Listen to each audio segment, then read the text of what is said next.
जयपुर से खबर है, जहां मुख्यमंत्री भुजनलाल शर्मा ने सांगानेर के वाटिका क्षेत्र स्थित पंडित दीनदयाल उपाध्याय सामुदायिक केंद्र में कार्यकर्ताओं के साथ प्रधानमंत्री नरेंद्र मोदी के लोकप्रिय रेडियो कार्यक्रम मन की बात को सुना। इस अवसर पर बड़ी संख्या में भाजपा कार्यकर्ता उपस्थित रहे। कार्यक्रम में पूर्व सांसद रामचरण बोहरा, बगरू विधायक डॉक्टर कैलाश वर्मा सहित पार्टी के कई पदाधिकारी और जनप्रतिनिधि यहां पर मौजूद रहे। कार्यक्रम के दौरान संगठन की मजबूती और केंद्र सरकार की योजनाओं को जन जन तक पहुंचाने पर भी यहां चर्चा की गई। तो आज प्रधानमंत्री नरेंद्र मोदी के मन की बात कार्यक्रम का 131वां एपिसोड प्रसारित हुआ और जयपुर में मुख्यमंत्री भुजनलाल शर्मा ने कार्यक्रम को सुना। मन की बात को यहां पर सुना। मुख्यमंत्री भुजनलाल शर्मा ने बीजेपी नेताओं और कार्यकर्ताओं के साथ पीएम मोदी के मन की बात को सुना। जयपुर में अंबाबाड़ी स्थित आदर्श विद्या मंदिर में रविवार को विमुक्त, घुमंतु और अर्ध घुमंतु कर्मचारी व्यवसाय और प्रबुद्ध जन सम्मेलन का आयोजन किया गया। कार्यक्रम में मुख्यमंत्री भुजनलाल शर्मा ने कहा कि घुमंतु समुदाय देश की संस्कृति, परंपरा और अर्थव्यवस्था के महत्वपूर्ण वाहक है। उन्होंने कहा कि इन समुदायों ने सदियों से भारतीय जीवन शैली और लोक परंपराओं और सामाजिक विविधता को जीवंत बनाए रखने में अहम भूमिका निभाई है। मुख्यमंत्री भुजनलाल शर्मा ने जोर देते हुए कहा कि घुमंतु समाज केवल सांस्कृतिक विरासत का प्रतीक ही नहीं, बल्कि स्थानीय अर्थव्यवस्था और सामाजिक समरसता को भी मजबूत करता है। उन्होंने इनके संरक्षण, सम्मान और विकास के लिए सरकार की प्रतिबद्धता दोहराई। मुख्यमंत्री ने कहा कि समाज के हर वर्ग को मुख्य धारा से जोड़ना ही समावेशी विकास का आधार है और घुमंतु समुदायों को आगे बढ़ाना राज्य और देश दोनों के लिए आवश्यक है। इस जयपुर राजधानी में आने पर आप सभी का स्वागत करता हूं, अभिनंदन करता हूं। मैं आप सभी का वंदन करता हूं, नमन करता हूं और आप सभी को मैं प्रणाम करता हूं। मंच पर विराजमान सभी हमारे प्रमुख इस समाज के हैं और वो सभी बड़ी निष्ठा के साथ काम में लगे हुए, मैं उनका भी धन्यवाद करता हूं। आज मैं हजारों आंखों में जो आशा और संकल्प और आपका जो उत्साह देख रहा हूं, निश्चित रूप से आपके अंदर जो काम करने की इच्छा शक्ति है, उस इच्छा शक्ति को आपको बनाए रखना है। मैं निश्चित रूप से कह सकता हूं कि यह समुदाय अब जाग चुका है, उठ खड़ा हुआ है और अब कोई इनकी शक्ति को रोक नहीं सकता है। और इस कदम में राजस्थान की सरकार आपके साथ कंधे से कंधा मिलाकर पूरी तरह से खड़ी है। मित्रों, हम जानते हैं कि इस समाज का योगदान राष्ट्र की संस्कृति में कितना महत्वपूर्ण रहा है। आजादी से पहले नहीं, यह हमारा समाज हजारों सालों से इस देश के अंदर कभी हूण आए, कभी कुषाण आए, कभी इस्लाम आया तो कभी अंग्रेज आए।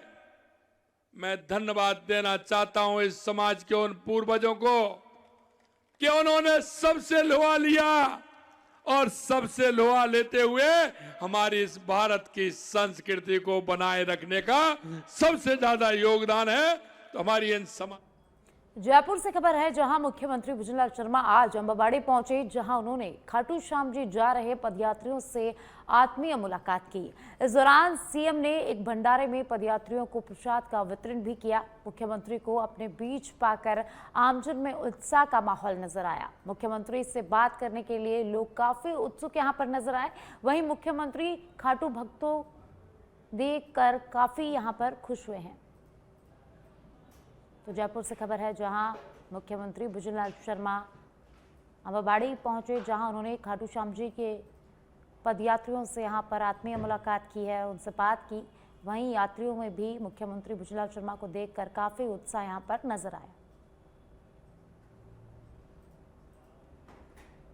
आज जयपुर में इंडियन एयरफोर्स का शौर्य देखने को मिला। जल महल की पाल पर सूर्य किरण एयर शो ने पूरे जयपुर को रोमांच से भर दिया। कार्यक्रम में राज्यपाल हरिभाऊ बागड़े, मुख्यमंत्री भुजनलाल शर्मा, डिप्टी सीएम दिया कुमारी अतिथि के तौर पर यहां पहुंचे और बड़ी संख्या में जयपुर वासियों ने एयर शो का लुत्फ यहां पर उठाया। इंडियन एयरफोर्स की सूर्य किरण और सारंग टीमों ने दमदार करतब दिखाए। इस दौरान लाल सफेद हॉक MK 132 विमानों की गूंज और हेलीकॉप्टरों की सटीक संरचनाओं ने हर किसी को यहां पर हैरत में डाल दिया। तो जयपुर से खबर है, जहां एयर शो का जयपुर में आयोजन हुआ। राज्यपाल हरिभाऊ बागड़े, मुख्यमंत्री भुजनलाल शर्मा और डिप्टी सीएम दिया कुमारी इस कार्यक्रम में मुख्य अतिथि के तौर पर पहुंचे। सूर्य किरण एयर शो में दमदार करतब देखने को मिला और इन करतबों ने यहां बैठे सभी को मंत्रमुग्ध कर दिया। सभी का यहां पर मन मोह लिया।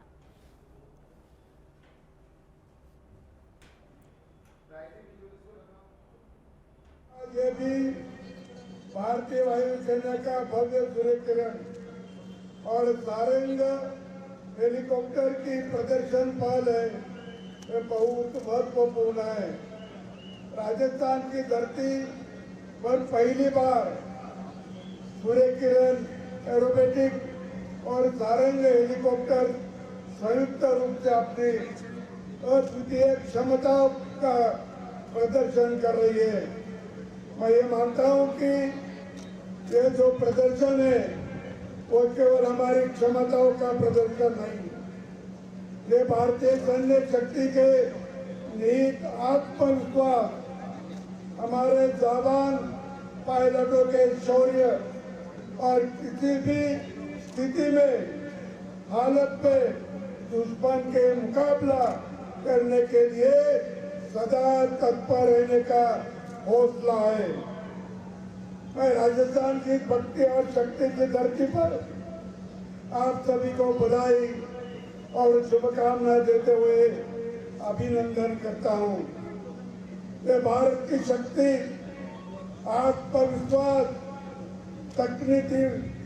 तकनीकी प्रगति और राष्ट्रीय संकल्प का जीवंत प्रदर्शन है।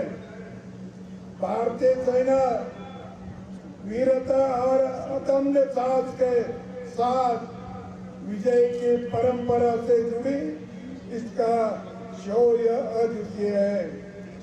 सेना के हमारे जवान रेत के तपते धारों से लेकर हिमालय की बर्फीली चोटियों तक और पूर्वांचल घने जंगलों में लेकर समुद्र तटों तक सीमाओं पर भारतीय की रक्षा। सूर्य किरण एरोबेटिक टीम, जिसे भारतीय वायुसेना के एम्बेसडर के रूप में जाना जाता है, अपनी अद्भुत सटीकता, कौशल, बेहतरीन टीम वर्क के लिए प्रसिद्ध है। टीम में कुल 14 पायलट हैं। मुझे बताते हुए अत्यंत हर्ष की अनुभूति हो रही है कि गुलाबी नगरी जयपुर के भी 3 पायलट हैं। 3 pilot wing commander Rajesh Kajla, wing commander Ankit Vashishtha और स्क्वाड्रन लीडर संजय सिंह गुलाबी नगर जयपुर के ही लाडले हैं। इन पायलटों ने वर्षों की कठिन मेहनत, अटूट अनुशासन, असाधारण कौशल के बल पर यह मुकाम हासिल किया है।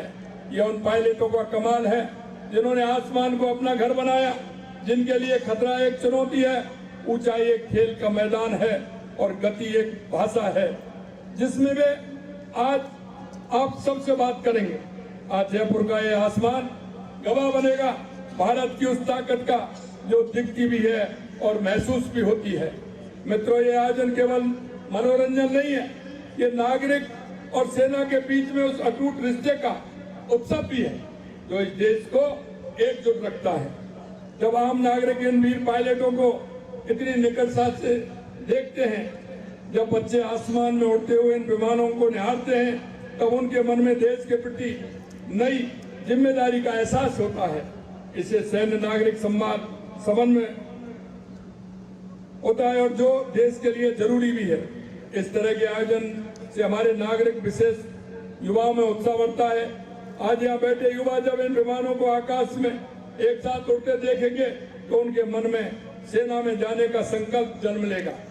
इसके साथ ही ये आयोजन राष्ट्रीय गौरव और रक्षा सेवाओं के प्रति जागरूकता को भी बढ़ावा देता है।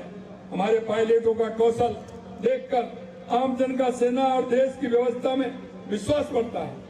लोगों को यह समझ आता है कि हमारी सेना कितनी सक्षम, कितनी प्रशिक्षित। बीकानेर जिले के रणजीतपुरा में बालिका मौत प्रकरण को लेकर क्षेत्र में भारी आक्रोश देखने को मिला है।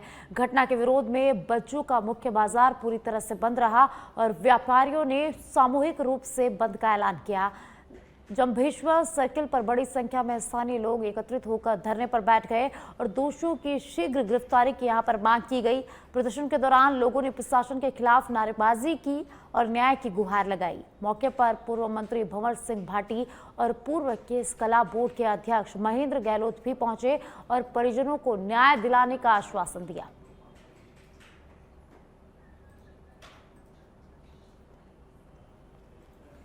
और अब फलोदी से खबर है, जहां 3 दिनों से लापता युवक मांगीलाल मेघवाल का शव नहर में मिला है। सूचना मिलते ही पुलिस मौके पर पहुंची और शव को कब्जे में लेकर पोस्टमार्टम के लिए मोर्चरी में भिजवाया गया। परिजनों ने 2 दिन पहले ही नहर किनारे कपड़े और चप्पल मिलने के बाद गुमशुदगी की रिपोर्ट यहां पर दर्ज करवाई थी। परिजनों का आरोप है कि मृतक ने अपने मोबाइल में एक वीडियो रिकॉर्ड किया था, जिसमें उसने 3 लोगों द्वारा मानसिक रूप से परेशान किए जाने की बात कही थी। फिलहाल पुलिस पूरे मामले की जांच में जुटी हुई है। ये हमारे हाल निवासी जहाँ फड़ोदी रहते हैं, बावड़ी कला के हैं और गाड़े का काम करते हैं, मजदूरी का काम करते हैं, जैसे तैसे करके अपना परिवार का पालन पोषण करते हैं और इधर उधर मेलों में भी मजदूरी करने जाते हैं। लेकिन इनकी क्या रंजिश थी, क्या था, क्या हुआ ऐसा जो उनको ये कदम उठाना पड़ा, ये पुलिस का विषय है। वो छानबीन करे। प्रशासन से हम उम्मीद करते हैं कि न्याय दिलाए। इस परिवार को सूचना दी हुई है। अब ये 3-4 दिन से बॉडी मिली है, तो किस हालत में है इसकी छानबीन होनी चाहिए। मांगीलाल के मोबाइल से पुलिस ने वीडियो कुछ देखा, उसमें जो खोजबीन की तो उसमें वीडियो निकला गया। उसमें कोई 3 लोगों के नाम बताए गए। उसमें ये कह रहा है कि इन 3 लोगों ने मुझे परेशान किया, बार बार मैंने पैसे दे दिए, उसके बाद में भी इन्होंने मेरे को परेशान किया और इसलिए हम आत्महत्या मैं कर रहा हूँ। तो परिवार से माफ़ी मांगता हूँ कि मैं इसलिए आत्महत्या कर रहा हूँ। पुलिस ने हमें ये वीडियो भी बताया, कई लोग हम साथ में थे, पुलिस अधिकारी भी हमारे साथ में थे। उसके बाद में हमने खाजबीन की, पता नहीं चला, गोताखोरों को भी बुलाया, नहीं पता चला। आज सुबह 9 बजे हमें PH6 लोडिया से फ़ोन आया कि भाई आपकी बॉडी यहाँ पड़ी है। हम वहाँ मौके पर गए तो हमें पता चला ये मांगीलाल की बॉडी है। हमें ये भी शक हो रहा है कि ये उस दिन पर गिरता तो 4 घंटा 5 घंटा ये बता रहे हैं कि भाई PS वाले के भाई वहाँ पहुँच जाता है, तो ये 4 दिन बाद में क्यों पहुँचा? अगर ये 4 घंटों में पहुँचता है तो 4 दिन क्यों लगे? और हमें ये भी शक हो रहा है और पुलिस से हम विनती भी करते हैं भाई आपके पास पुष्टि हुई है वीडियो के जरिए, तो उन दोषियों के खिलाफ भी कार्रवाई की जाए और जल्द से जल्द उनको गिरफ्तार किया जाए। उसके बाद में ही हम पोस्टमार्टम के लिए मोबाइल वीडियो जो देखा था, पुलिस वालों ने बताया था, वो खुद देख रहे उनको तीनों को लेके आए थे, वहाँ पूछताछ की थी और पूछताछ करने के बाद में उन्हें जो भी उन्होंने कहा हमें उसके पास में नहीं थे, क्या बोला क्या नहीं बोला। उसके बाद में ये कल शाम को हम वहाँ नेर पे गए थे, उसके मतलब जो भी देखने के लिए हम मौके पे गए थे वहाँ पे, तो हमारे कोई कोट मिला था, वहाँ चप्पल वगैरह जो भी मिले थे, उसके पैर के निशान भी मिले थे। उसके बाद में सुबह ये मोबाइल कॉल आया था वहाँ से, जो नेर के ऊपर से कॉल आया था, उन्होंने बोला था कि यहाँ कोई डेड बॉडी है, चाहे किसी की वो जो परिजन घर के आके देख ले, पहचान ले जो भी है। हम वहाँ पे गए थे, वहाँ बॉडी पड़ी थी, वहाँ लेके आ गए उसे। और हमें ये पुलिस वालों से भी निवेदन करते हैं कि जो इनकी हक का न्याय है ना, वो हमें दिलाए और आरोपी उनको गिरफ्तार किए जाए। उसके बाद में पोस्टमार्टम मोबाइल। और अब खबर मंडावा से है, जहां राज्य के पूर्व प्रदेश कांग्रेस अध्यक्ष रहे पूर्व कैबिनेट मंत्री स्वर्गीय राम नारायण चौधरी के आज पार्टी के पदाधिकारियों कार्यकर्ताओं ने पूर्व कांग्रेस जिला अध्यक्ष सज्जन मिश्रा के आतिथ्य में पुष्पांजलि अर्पित कर उनकी श्रद्धापूर्वक जयंती मनाई। कार्यक्रम का आयोजन नगर पालिका चौक में आयोजित किया गया। इस अवसर पर मुख्य अतिथि मिश्रा सहित पूर्व पालिका अध्यक्ष नरेश सोनी सहित अन्य वक्ताओं ने पूर्व प्रदेशाध्यक्ष किसान नेता राम नारायण चौधरी के सेवा कार्यों पर प्रकाश डालते हुए कहा कि चौधरी हमेशा क्षेत्र के विकास में अग्रसर रहे। इस अवसर पर सज्जनलाल मिश्रा, नरेश सोनी, नंद किशोर यादव, शशिकांत सैनी, नवाब खत्री, मनोज सोनी सहित अनेक पार्टी के कार्यकर्ता यहां पर उपस्थित रहे।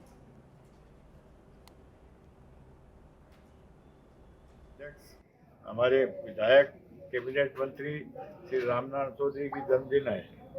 हम सभी कांग्रेस के कार्यकर्ता मिलकर इनको श्रद्धांजलि अर्पित करते हैं। रामनारायण चौधरी अपने विचारों से, अपने कामों से इस एरिया का नाम तो रोशन किया ही किया, राजस्थान का भी नाम रोशन किया। उन्होंने अपने जीवन काल में मुख्यमंत्री की कुर्सी के अलावा सभी पदों पर रहते हुए जनता के हित में काम किया। हम सब लोग इनकी सवाई माधोपुर के जोत का बरवाड़ा क्षेत्र में सड़क संकट ने ग्रामीणों को सड़क पर उतार दिया है। ओवरलोड डंपरों के लगातार संचालन से मुख्य मार्ग पूरी तरह से क्षतिग्रस्त हो गया है। इस मार्ग से गुजरने वाले दोपहिया वाहन चालक और स्कूल जाने वाले बच्चों को रोजाना खतरे में रहकर यात्रा यहां पर करनी पड़ती है। पहले भी शिकायतें की जा चुकी थी और ठेकेदार ने मरम्मत का आश्वासन भी दिया था, लेकिन कोई ठोस कार्रवाई अभी तक नहीं हो पाई है। नाराज ग्रामीणों ने करीब 2 घंटे तक जाम लगाकर विरोध जताया। बाद में ठेकेदार और ग्रामीणों के बीच हुई वार्ता में ठेकेदार ने सड़क पर मिट्टी डालकर अस्थायी सुधार का भरोसा दिया। आश्वासन मिलने के बाद जाम खोला गया और यातायात बहाल हुआ। ये बताए क्या समस्या आ रही है? समस्या तो सर ये रोड की है, गड्ढे हो रहे हैं यहाँ पे रोड पे। अच्छा, रोड पे गड्ढे हो रहे हैं। हाँ जी, जानवर क्यों? अब इसमें रात को जानवर रहते हैं यहाँ पे, रात को लेट सेट भी आए तो ये दिक्कत ही है यहाँ पे हमको। इनको साधन को क्यों नहीं निकलने दे रहे? साधन को तो अब ये साधन वाले को पूछो ना, ये गड्ढे हो रहे हैं, ये सही करवाते नहीं है रास्ता। अच्छा, रास्ता खराब हो गया इनके? रास्ता खराब हो रहा है इनका। आपकी क्या मांग है? हमारे को तो परेशानी है ना। आपकी क्या मांग है? हमारी मांग तो यही है रास्ता से। और अब अजमेर के किशनगढ़ से खबर है, जहां बागेश्वर धाम के आचार्य देवेंद्र शास्त्री किशनगढ़ एयरपोर्ट पहुंचे। किशनगढ़ से पहुंचे श्रद्धालुओं ने आचार्य शास्त्री का जोरदार स्वागत किया। कुछ देर एयरपोर्ट पर रुकने के बाद पुष्कर के लिए सड़क मार्ग से रवाना हुए और पुष्कर में आयोजित धार्मिक कार्यक्रम में शास्त्री यहां पर पहुंचेंगे। तो अजमेर के किशनगढ़ से खबर है, जहां बागेश्वर धाम के धीरेन्द्र शास्त्री किशनगढ़ पहुंचे, जहां श्रद्धालुओं ने उनका जोरदार स्वागत किया और किशनगढ़ से सड़क मार्ग से भी पुष्कर के लिए रवाना हुए, जहां पुष्कर में आयोजित धार्मिक कार्यक्रम में शास्त्री हिस्सा लेंगे। और अब अलवर के रामगढ़ से खबर है, जहां रामगढ़ थाना क्षेत्र में शनिवार शाम एक दर्दनाक सड़क हादसे ने पूरे इलाकों को झकझोर कर रख दिया है। अलवर दिल्ली हाईवे पर बालोद नगर के पास बने स्पीड ब्रेकर पर बाइक उछलने से महिला सड़क पर सिर के बल जा गिरी, जिससे उसकी मौत हो गई। दरअसल मृतक हसीना अपने भतीजे अरशद खान के साथ बाइक पर बैठकर नंगली सहजपुर अपनी बहन से मिलने जा रही थी। परिजनों के अनुसार बाइक तेज रफ्तार में थी। हसीना ने रास्ते में कई बार धीरे चलाने को यहां पर कहा, लेकिन बालोद नगर हाईवे पर स्पीड ब्रेकर पार करते समय बाइक उछल गई और हसीना नीचे गिरकर गंभीर रूप से घायल हो गई। परिजन ने तुरंत उसे रामगढ़ अस्पताल लेकर पहुंचे, जहां डॉक्टरों ने हालत नाजुक देखते हुए अलवर रेफर कर दिया, लेकिन अलवर ले जाते समय रास्ते में ही हसीना ने दम तोड़ दिया। पुलिस ने मामला दर्ज कर लिया है और जांच शुरू कर दी है। उसमें ये बीजवा गांव से हसीना जुबैदीन की वाइफ है, हमारी भाई साहब की, वो वहाँ से अपने भतीजे के साथ और अपनी सिस्टर के घर जा रही थी सहजपुर गांव, सहजपुर नंगली। वहाँ सहजपुर नंगली में उसके जो जीजा जी हैं वो एक्सपायर हो गए, तो वहाँ वो उसकी सिस्टर जो इद्दत में बैठी है उससे मिलने के लिए जा रहे थे। तो यहाँ बालोद नगर में बाइक स्पीड में होने के कारण वो ब्रेकर पर उछल कर गिर गई। तो उसका हमें पता लगा, हम यहाँ रामगढ़ हॉस्पिटल लेकर के आए उसको। बाइक थोड़ी ओवर स्पीड थी, जिससे ब्रेकर पे ये उछाला लग के गिर गई थी, जिसके कारण इसके सिर में चोट आ गई। हम इसको हॉस्पिटल लेके आए, इन्होंने इनको अलवर रेफ़र कर दिया। हम जैसे यहाँ से लेके निकले, फाटक क्रॉस करने के बाद इन्होंने दम तोड़ दिया। क्या मुकदमा दर्ज कराया? मुकदमा ये कि इन्होंने बोला था बाइक स्लो करने के लिए, तो बाइक थोड़ी ओवर स्पीड थी, जिसके कारण। और अब खबर भीलवाड़ा के गुलाबपुरा से है, जहां खारी नदी के पास क्षतिग्रस्त सड़क का निर्माण कार्य शुरू नहीं होने से लोगों की परेशानी लगातार बढ़ती जा रही है। बारिश के दौरान लगातार पानी की आवक से सड़क टूट गई थी, जिसके बाद नगरपालिका ने अस्थायी रूप से मिट्टी भरवाकर मार्ग चालू करवाया था। क्षेत्रीय विधायक झब्बर सिंह सांखला की अनुशंसा पर 1 करोड़ 32 लाख रुपए की लागत से सड़क निर्माण को स्वीकृति भी मिल चुकी है। विभाग ने करीब 15 दिन पहले मिट्टी हटाकर विधिवत पूजा अर्चना के साथ कार्य शुरू करने की घोषणा की थी, लेकिन अब तक निर्माण कार्य शुरू नहीं हुआ है। इससे गुलाबपुरा से विजयनगर आने जाने वाले लोगों और व्यापारियों को भारी परेशानी हो रही है। स्थानीय नागरिकों ने जल्द काम शुरू करने की यहाँ पर मांग की है। धौलपुर जिले के राजाखेड़ा उपखंड के दिहोली थाना क्षेत्र में एक दर्दनाक सड़क हादसे में युवक की मौत हो गई है। मृतक की पहचान आगरा निवासी चौप सिंह के रूप में हुई, जो ग्वालियर में एक किचन कंपनी में हलवाई का काम करता था। परिजनों के अनुसार वह 21 फरवरी को माता के भंडारे में शामिल होने गांव आया था और देर रात करीब 2 बजे वापस ग्वालियर जा रहा था। सुबह 3 से 4 बजे के बीच मछिया चौराहे से पहाड़ी गांव के बीच सड़क पर अज्ञात वाहन ने उसकी मोटरसाइकिल को टक्कर मार दी। गंभीर रूप से घायल युवक को 108 एम्बुलेंस से सामुदायिक स्वास्थ्य केंद्र पहुंचाया गया, जहां डॉक्टरों ने उसे मृत घोषित कर दिया। पुलिस ने पोस्टमार्टम के बाद शव परिजनों को सौंपकर जांच शुरू कर दी है।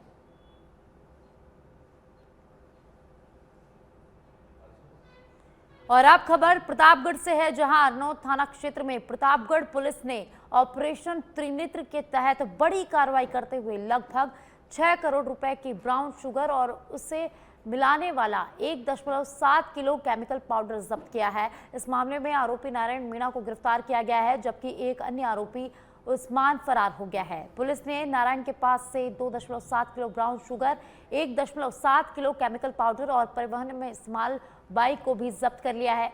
नाकाबंदी के दौरान आरोपी मोटरसाइकिल से भागने का प्रयास कर रहा था, लेकिन पुलिस ने घेराबंदी कर उसे पकड़ लिया। प्रारंभिक पूछताछ में नारायण ने बताया कि वह यह सामग्री देवल्दी निवासी उस्मान से लेकर जा रहा था। पुलिस अब फरार आरोपी की तलाश कर रही है और पूरे मामले की जांच में जुट गई है। रेंज में मादक पदार्थ तस्करी के खिलाफ चलाया जा रहा ऑपरेशन त्रिनेत्र के तहत कल दिनांक एसएचओ अरनौद और उनके टीम ने नाकाबंदी के दौरान एक व्यक्ति को रुकवाया, जिसका नाम नारायण है। इसके पोजीशन से करीब 2 किलो 700 ग्राम ब्राउन शुगर और 1 किलो 700 ग्राम के ऊपर ब्राउन शुगर में मिलाने वाला केमिकल पाउडर बरामद हुई है। इस बरामद मादक पदार्थ की कीमत करीब 6 करोड़ रुपए है। इस पे मुकदमा दर्ज करके आगे की। और अब खबर धौलपुर से है, जहां धौलपुर शहर के निहालगंज थाना क्षेत्र के NH 44 पर रात को एक दर्दनाक हादसा हो गया। बाइक सवार युवक विकेश अपने गांव लौट रहा था, तभी आरबी होटल के सामने एक कार द्वारा टर्न लेने के दौरान उसका संतुलन बिगड़ गया और वह कार से टकराकर हाईवे पर गिर गया। पीछे से आती एक अन्य गाड़ी उनके ऊपर से निकल गई, जिससे वे गंभीर रूप से घायल हो गए। घटना का सीसीटीवी फुटेज सामने आया है, जिसमें हादसे की पूरी स्थिति कैद हो गई है। कुछ देर बाद एक अन्य युवक ने घायल को हाईवे किनारे स्थानांतरित कर परिजनों को सूचना दी। परिजन उन्हें जिला अस्पताल लेकर गए, जहां लेकिन इलाज के दौरान विकेश की यहां पर मौत हो गई और पुलिस पूरे मामले की जांच में जुट गई है। 26 को रात्रि करीब 9 बजे हाईवे पर आरबी पैलेस के सामने ग्वालियर की तरफ से आ रहे अज्ञात वाहन ने एक मोटरसाइकिल सवार में टक्कर मार दी, जिससे मोटरसाइकिल सवार विकेश निवासी बिरौंदा की दौरान इलाज मृत्यु हो गई, जिसकी लाश को मोर्चरी रूप में धौलपुर में रखी हुई है। जिसके संबंध में थाना आजमगढ़ प्रकरण दर्ज किया जा चुका है। पोस्टमार्टम की कार्रवाई जारी है। कल दिनांक 21/2/26 डीडवाना के नगर परिषद सभागार में राजस्थान बास्केटबॉल संघ की प्रदेश स्तरीय साधारण सभा आयोजित की गई, जिसमें प्रदेश भर के जिला अध्यक्ष और सचिवों ने भाग लिया। बैठक में बीते वर्ष का लेखा जोखा प्रस्तुत किया गया और संगठन के आगामी चुनाव पर भी चर्चा हुई। पदाधिकारियों ने बताया कि संघ के चुनाव हर 4 वर्ष में होते हैं और इस बार अध्यक्ष, सचिव सहित नई कार्यकारिणी का चुनाव 22 मार्च को उदयपुर में आयोजित किया जाएगा। संघ पदाधिकारियों ने उम्मीद जताई कि इस बार सर्वसम्मति से नई कार्यकारिणी का गठन होगा। उन्होंने कहा कि राज्य में बास्केटबॉल लगातार नई उपलब्धियां हासिल कर रहा है और राष्ट्रीय स्तर पर मजबूत पहचान बना चुका है। इस दौरान राष्ट्रीय प्रतियोगिताओं में पदक जीतने वाले खिलाड़ियों को भारतीय बास्केटबॉल संघ द्वारा दी गई इनामी राशि के चेक भी वितरित किए गए। और अब खबर जयपुर से है, जहां डीसीपी वेस्ट हनुमान प्रसाद मीणा के निर्देश पर बड़ी कार्रवाई हुई है। चित्रकूट थाना क्षेत्र में ऑनलाइन गेमिंग सट्टा मॉड्यूल ध्वस्त किया गया। अनूप, अब्दुल, सिद्धार्थ, श्रवण और सुनील को गिरफ्तार किया गया है। 83,000 नगद, 11 मोबाइल, 1 लैपटॉप और 1 आईपैड यहां पर जब्त किया गया है। 9 बैंक पासबुक, 12 एटीएम कार्ड और 3 क्रेडिट कार्ड भी बरामद किए गए हैं। थाना अधिकारी प्रभु सिंह के सुपरविजन में एसआई विमलेश कुमार ने कार्रवाई को अंजाम दिया है। यूएई और नेपाल आधारित संचालकों से संपर्क का खुलासा हुआ है। पुलिस द्वारा विदेशी लिंक की जांच लगातार की जा रही है। तो जयपुर से खबर है, जहां पुलिस की कार्रवाई देखने को मिली है। 5 आरोपियों को पुलिस ने गिरफ्तार कर लिया है। 83,000 नगद, 11 मोबाइल, 1 लैपटॉप और 1 आईपैड भी आरोपियों के यहां से बरामद किया गया है। डीसीपी वेस्ट हनुमान प्रसाद मीना के निर्देश पर इस पूरी कार्रवाई को अंजाम दिया है। ऑनलाइन गेमिंग सट्टा मॉड्यूल को यहां पर ध्वस्त किया गया है और इसके साथ 5 आरोपियों को हिरासत में ले लिया, गिरफ्तार कर लिया गया है। उनके कब्जे से 23,000 नगद, 11 मोबाइल, 1 लैपटॉप और 1 आईपैड भी जब्त किया गया है और अब पुलिस आगे की कार्रवाई में लगी हुई है।